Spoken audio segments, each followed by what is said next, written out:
आज नकाब खेसा है, कल को ये लोग कपड़े उतारने लग जाएंगे, तब क्या आप चुप होकर बैठे रहेंगे? आपका भाई बहन जो भी प्रवक्ता टीवी में बैठ के इतना ज्यादा उनका डिफेंस करने की कोशिश करते हैं, मैं उनसे पूछना चाहती हूँ या उन तमाम पार्टियों से पूछना चाहती हूँ, क्या आपको नहीं लगता अगर इसकी जगह आपकी बहन होती तो कितना बुरा लगता आपको? क्या कुछ कर देते, खून खोल के आते। लेकिन अब ये सिर्फ मुसलमान महिला की बात है, इसीलिए ये लोग चुपचाप जो है शांत होकर बैठे हुए। सिर्फ मुसलमानों की बात आते हैं, अगर मुसलमान नहीं होते ना तो इनकी रोटियां नहीं पकते। इसीलिए मुसलमानों के नाम पे जो ये हो रहा है, ये लोग इसलिए शांत बैठे। अगर हिंदू महिला के अंदर होता, आज टीवी वालों को आप देखते हैं हिंदू मुसलमान करने में लग जाते हैं। दे देना चाहिए नीतीश कुमार। अरे नीतीश कुमार को क्यों बिठा रखा है? अगर दिमागी हालत ठीक नहीं है तो इस्तीफा नहीं देना चाहिए तो क्या करना चाहिए?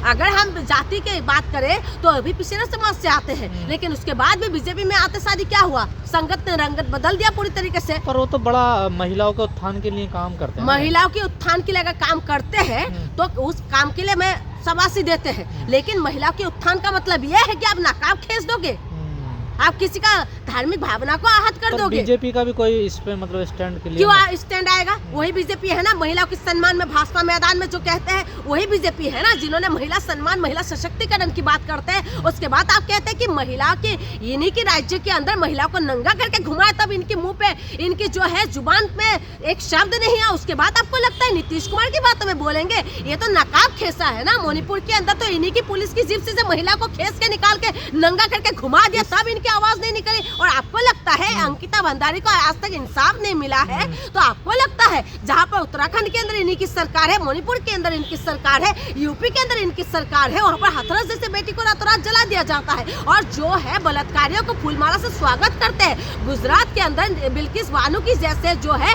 अपराधी, जो उनको बलात्कार करने वाले अपराधियों को फूलमाला से ये लोग स्वागत करने वाले, इनसे आप उम्मीद करते हैं वो भी मुसलमान महिला के लिए हिंदू महिला को इंसाफ नहीं दे पा रहे, मुसलमान महिला को इंसाफ देंगे। नीतीश कुमार का कोई पहली हरकत थोड़ा ही उन्होंने विधानसभा में भी देखिए महिलाओं के लिए क्या वही बोला तो कह रही थी, पहले भी नीतीश कुमार ने ऐसा बोला है। उसके बाद आपने देखा होगा कि एक स्टेज में अभी कुछ दिन पहले की बात है, फूलमाला से पहनाने के लिए लोग रोक रहे थे, लेकिन उसके बावजूद भी वो जाके माला पहना देते हैं। उसके बाद अब हिजाब खींचने लग गया, पूरा मुंह ऐसे करके। एक महिला जो डॉक्टर है, ठीक है, जिसका नियुक्ति पत्र आप दे रहे हैं और उसकी नकाब को खेसा जाता है, वो अपने मन मर्जी। आप बताइए, आप मेरी ये छू सकते हैं? आप मेरी जो मफलर में ले रहे, क्योंकि आप इसको टच कर सकते हैं? नहीं कर सकते हैं ना।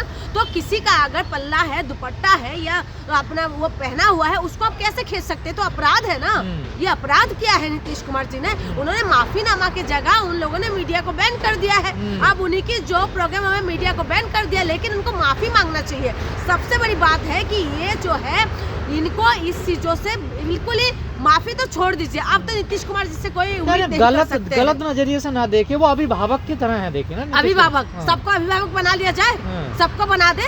माँ बाप सिर्फ माँ बाप एक ही होते हैं, उसके बाद कोई अभिभावक नहीं है। कैसे अभिभावक बनाए बताए? बेटी बना के किसी को रेप करते हुए हमने देखा है, भाई बन के बेटी को वो करते हुए देखा है, रेप करते हुए। साधु संतों को आप देख लीजिए, मंदिर जाते टाइम जो है मंदिरों में ये लोग बलात्कार करते हुए तमाम एग्जाम्पल है। शमशान घाट के अंदर बलात्कार करते हुए एग्जाम्पल है। आपका मुसलमानों की उसमें चला जाए, उसमें भी आपका तमाम चीजें देखने के लिए मिलेगा। तो हम किसके ऊपर विश्वास करें? अभिभावक बना के क्या खिंचवाना है? हाँ, अभिभावक बना के क्या आपको हिजाब खिंचवाना है या दुपट्टा खींचना है? बताइए। ये जिस तरीके से किया है बिल्कुल गलत है और इसके लिए माफी मांगना चाहिए। और ऊपर से इनकी जो मंत्री है, इन्हीं की जो है क्या नाम है, यूपी से संजय निषाद, उनका बयान देखिए, कहीं और छू लेता तो। तुम्हारा इतना साहस हो गया क्या कि तुम महिलाओं को कहीं पर भी छूने का तुम लोगों को परमिशन मिल गया है? तुम ऐसे तरीके की बातें करोगे? तुम्हें जब रक्षक ही भक्षक हो जाते हैं ना, उसके बाद किससे आप उम्मीद कर सकते हैं? यही लोग है ना जिनकी वजह से इन्होंने निषाद जो है कम्युनिटी जो होता है, जो जाति है, पिछड़े समाज की बात करते हैं, ठीक है, लेकिन ये लोग जो है बीजेपी में मिलने की बात जो है पूरी तरीके से अपना रंग ही बदल दिया। और ये इस तरीके की बयान देंगे कि नीतीश कुमार को डिफेंस करने के लिए मीडिया पूरी तरीके से शांत बैठे हुए। मीडिया कहाँ है इस वक्त? मीडिया सवाल क्यों नहीं कर रहे? मीडिया अगर यही चीज अगर मुसलमान करते हिंदू महिला के साथ तो बवाल काटने लग जाते ये लोग, पूरी तरीके से रोड पे बैठ जाते। इनका जो है अभी थू तक नहीं निकल रहे, तब तो ये लोग उल्टी करना शुरू कर देते। लेकिन अगर मुसलमान महिला की वजह से आप ये मुद्दे को शांत करने की कोशिश कर रहे हैं। चित्रा त्रिपाठी पत्रकार है, वो कह रही है कि अगर बराबरी चाहिए, समानता चाहिए, तो फिर ये हिजाब क्यों? बराबरी चाहिए, ठीक है, लेकिन उसमें जो हो रहा था, हमें बराबर महिला बराबरी की बात करते हैं, वो महिला है, ठीक है, चित्रा त्रिपाठी जो है, अभी तो अनुराधाचार्य की बयान में तो पूरी तरीके से ये लोग कूद रहे थे। हाँ, तब तो ये कह रहे थे कि तब तो ये मैदान में आए थे, तो इस चीजों के लिए मैदान में आओ ना। जब अनुराधाचार्य ने जब बोला था कि 25 साल की महिला जो है 4 जगह मुंह मारते हैं, तब ये बवाल काट रहे थे, तब ये मीडिया में शो चला रही थी इसके लिए। लेकिन उसके बाद अगर ये बात आ रहे है तो आप इसमें आवाज क्यों नहीं उठा रहे? किसी की धार्मिक भावना को कैसे आहत पहुंचा सकते हैं बताइए?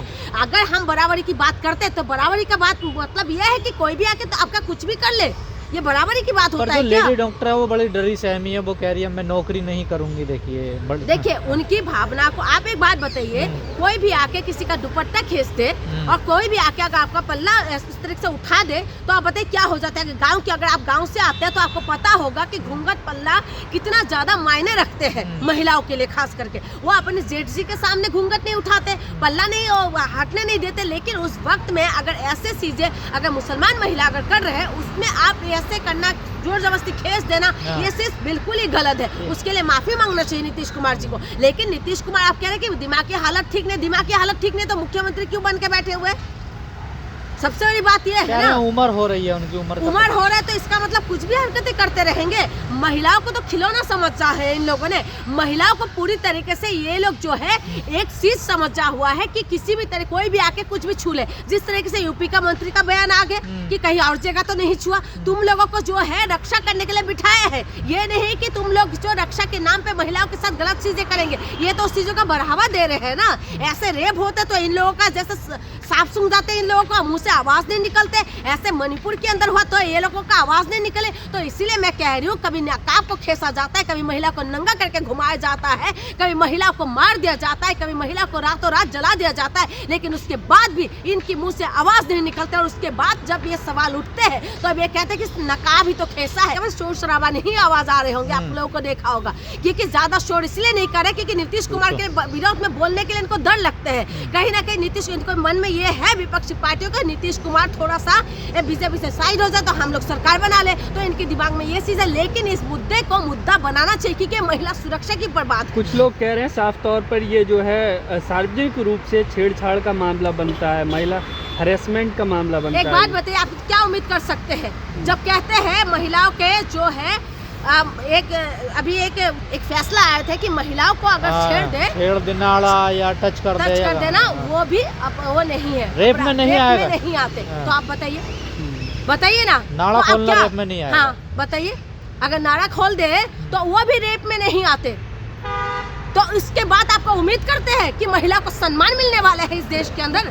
हाँ, जिस महिला को कहते हैं, आप एक बात बताइए, 2012 16 दिसंबर, आज दिसंबर महीना है, दिसंबर के अंदर यहाँ देश के दिल्ली के अंदर हम राजधानी में बैठे हैं इस वक्त, और राजधानी में जब निर्भया कांड हुआ था तो पूरा देश की जनता को लगा था कि सच में बलात्कार हुआ है। लेकिन आज की डेट पे जो है महिला को नंगा करके खुलेआम चलाने के बाद भी नहीं लगता कि बलात्कार हुआ है, क्योंकि आज की जो जनता है, हम लोग हिंदू मुसलमान में बढ़ चुके हैं। आज की जो जनता है, हम जाति और धर्मों में उलझ गए हैं, और आज की जो जनता है उनको लगता है कि हम हिंदू राष्ट्र बना के महिला को सशक्त करेंगे। लेकिन यही हिंदू राष्ट्र के नाम पे महिलाओं को सबसे पहले टारगेट किया जा रहा है। और जब बिहार की बात कह रहे हैं ना, ये 10,000 रुपए में बिकने वाले जो हम महिला है, इनकी वजह से आज ये साहस मिला है। तो हमें महिला जो है ना, ये डिजर्व कर रहे हैं। तो इसलिए लेकिन मोदी जी तो महिला सशक्तिकरण की बात करते हैं। देखिए 2014 में जब आए तो कहा बेटी बचाओ बेटी पढ़ाओ अभियान चलाए, बेटी बचाओ बेटी पढ़ाओ का अभियान चलाए। मणिपुर में किसकी सरकार है जब महिला को नंगा करके घुमाए? इन्हीं की सरकार है ना। आज वहाँ पर जो है राष्ट्रपति शासन लगे हुए हैं, मीडिया पे कोई आवाज देखा है? बेटी बचाओ और बेटी पढ़ाओ इन्हीं का स्लोगन है। यूपी के अंदर क्या हुआ है बताइए? केक काट के स्वागत करते हैं बनारस यूनिवर्सिटी के अंदर जब वो होता है, ठीक है, रेप होते हैं। और आपको मैं कितना एग्जांपल दूं, आए दिन जो बलात्कार है, आए दिन जो रेप है, उन सारी चीजों के लिए क्या कर रहे हैं? मध्य प्रदेश के अंदर क्या कुछ हो रहा है? डबल इंजन का सरकार है ना। और सबसे बड़ी बात है कि दिल्ली के अंदर जो है क्या कुछ चल रहा है, लेकिन उसके बाद भी आवाज नहीं निकल। दिल्ली में सबसे ज्यादा महिला बच्ची सबसे ज्यादा गायब हो रहा है, जो सबसे बड़ा रिपोर्ट कह रहे हैं, मैं नहीं कह रही हूँ। बिल्किस बानो के जो आरोपी थे उनको ही फूल मालाओं से स्वागत, वही तो मैं कह रही हूँ। तो आप किससे उम्मीद कर रहे हैं? बेटी बचाओ बेटी पढ़ाओ नहीं, हो सके तो बेटी को बचा के दिखाओ, हो सके तो बेटी को बढ़ा के दिखाओ। ये स्लोगन नहीं है, ये इनका वार्निंग है और यही वार्निंग में ये लोग काम कर रहे हैं। आपको दिखाई नहीं दे रहा है? हिंदू राष्ट्र के नाम से क्या कर रहे हैं ये लोग? महिलाओं के अधिकारों को छीनने का काम कर रहे हैं। हम हिंदू राष्ट्र के हम तब सपोर्ट करते ना जब महिला की सपोर्ट करते हैं ये लोग, लेकिन उसके बाद क्या कर रहे हैं ये? आप बताइए ना, आप क्या कुछ कर रहे हैं देश के अंदर? उसके बाद आपको लगता है कि ये लोग देश हित के लिए काम कर रहे हैं? गुजरात के अंदर कितना महिला गायब हो चुके हैं। हम नॉर्थ ईस्ट से महिला को उठा के लेके आते हैं, कोई प्यार के नाम पे, आज प्रेमी के ऊपर विश्वास नहीं होते। आप कहते हैं अभिभावक है वो, अभिभावक का हम विश्वास करेंगे? कोई बाप बन के बेटी को बेचने का काम करे, कोई भाई बन के बेटी को बेचने का काम करे, कोई प्रेमिक बन के बेटी को बेचने का काम करे। महिला सुरक्षा कहाँ पर है? नेशनल क्राइम रिकॉर्ड ब्यूरो में आप जाके देखें कि डेली क्या कितना रेप होते हैं, लेकिन उसके बाद भी सबको ये लगता है कि ये किसी धर्म विशेष की महिला है, ये किसी जात विशेष की महिला है। हमें इससे उठना पड़ेगा, तभी देश के अंदर अमन और शांति होगा। और इस बात के लिए मैं नीतीश कुमार जी से कहूंगी कि जल्द की जल्द जो है माफी मांगना चाहिए। और हमें नहीं पता कि महिला आयोग कहाँ बैठे हुए हैं। महिला आयोग जो है राष्ट्रीय महिला आयोग बने हुए हैं, लेकिन उसके बाद भी महिला आयोग कहाँ बैठे हुए हमें नहीं पता। कौन सी कुंभकर्ण की नींद में सोए हुए हैं हमें नहीं पता। महिलाओं के साथ बलात्कार होते इनको पता ही नहीं है, महिलाओं के साथ उल्टी सीधी हरकतें होते इनको पता ही नहीं है। और जो प्रदेश के मुख्यमंत्री जो है महिलाओं का नकाब खींच देते हैं, लेकिन इसके बाद भी महिला आयोग को पता ही नहीं है। तो मेरी निवेदन है कि महिला आयोग तुरंत ही एक्टिव हो जाना चाहिए और तुरंत एक्शन लेना चाहिए। देखिए, जिस तरीके से उन्होंने नकाब को खींचा है वो ऐसा लग रहा था पता नहीं जोर जबरदस्ती खींचने वाली बात हुआ है। और एक प्रदेश के एक मुख्यमंत्री को इस तरीके के बर्ताव को आप किस तरह से देखना चाहिए? आप बताइए कि आपकी बहन होते, अगर आपकी माँ होती, अगर उनकी नकाब को खींचा जाता तो आपको कैसा लगता? हिंदू महिला जो है वो घूंघट करती है, पल्ले लेते हैं, और उसके बाद जो है मुसलमान महिला नकाब पहनते हैं, ये हिजाब पहनते हैं। उस चीज़ों को एक धार्मिक भावना को आहत पहुंचाने की कोशिश करें। और नीतीश कुमार जो है उनसे ये उम्मीद नहीं थे, लेकिन नीतीश कुमार कहते हैं ना कि रंगत पर के जो है संगति बहुत ज़्यादा प्रभाव डालते हैं। तो ये संगति का प्रभाव है क्योंकि बीजेपी के साथ जो नीतीश कुमार है, तो इसीलिए संगति का प्रभाव पड़ा है। इसीलिए वो उनका दिमागी हालत पूरी तरीके से खराब है या ठीक है ये तो समझ में नहीं आ रहा है मुझे। लेकिन ये जरूर ऐसे ही लोग हैं क्या? बिल्कुल बीजेपी में ऐसे ही लोग हैं, तो इसी वजह से तो उन्हीं का ही प्रभाव पड़ा है। और उनकी प्रभाव पड़ने की वजह से नीतीश कुमार की इस तरीके की हरकतें हो रहा है। पहले तो ऐसा नहीं होता था। अरे मुद्दा बनाया जा रहा है, मुद्दा क्या बनाया जा रहा है? ये देखिए क्यों मुद्दा बनाया जा रहा है? मुद्दा है तो मुद्दा नहीं बनाएंगे क्या?